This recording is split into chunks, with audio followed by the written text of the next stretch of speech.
Welcome back to the channel. இன்னைக்கு நம்ம சின்ன மருமகள் எபிசோட் வேற லெவலில் போகுதுங்க. இன்னைக்கு பார்த்தீங்கன்னா நம்ம தமிழ் செல்வி இதுக்கப்புறம் யாரோட தயவு வேண்டாம், நம்ம அப்பாவும் கஷ்டப்படுறாரு, அம்மாவும் கஷ்டப்படுறாங்க.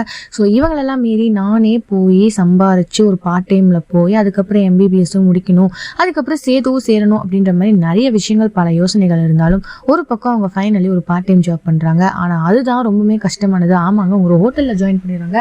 அங்கே பார்த்தீங்கன்னா பயங்கரமாக ஒரு மாதிரி ஆஷாவும் பிஹேவ் பண்ணுறாரு அந்த ஓனரு. இந்த விஷயம் சேதுக்கு தெரியாம எங்க காலில் இருந்துச்சா சீக்கிரம் கிளம்புற, போனா வீட்டுக்கும் வரமாட்டேங்கிற, என்ன கதை அப்படின்ற மாதிரி ஒரு பக்கம் கேட்டாலும், நீங்க வந்துட்டு எங்க போன ஏது போனன்னு கேட்டிருந்தா கூட நான் சொல்லுவேன். ஆனா இந்த மாதிரி கத்தி கூச்சலிட்டு கேட்கும்போது நான் எதுவும் சொல்லக்கூடாதுன்னு இந்த விஷயத்துல பார்த்துட்டு ஒரு பக்கம் தாமரை அவங்களும் எல்லா விஷயத்தையும் சேதுக்கிட்ட போட்டாலும், சேதுக்கு அடுத்தவன் என்ன பண்றான்னு பாக்குறதே தான் உங்க ரெண்டு பேத்துக்கு வேலையா, நீங்க எதுவும் உங்களுக்கு வேலை இல்லைன்ற மாதிரி தமிழ் செல்வியை குறை சொல்லிட்டே இருக்கீங்கன்ற மாதிரி ஒரு பக்கம் சூப்பரா சஸ்பென்ஸா போகுது. ஸோ சேது கம் பேக் அப்படின்ற மாதிரி ஒரு விஷயம் போகுது. ஸோ நாளைக்கு கண்டிப்பா இதை விட அன்எக்ஸ்பெக்டடான திங்ஸ் நடக்கும் அப்படின்னு நான் சொல்ல வரேன். ஸோ இதை பத்தி நீங்க நினைக்கிறீங்க, மறக்காம லைக் பண்ணி ஷேர் பண்ணி கமெண்ட் பண்ணுங்க, அப்படியே சப்ஸ்கிரைப் பண்ணிடுங்க. பாய் பாய்.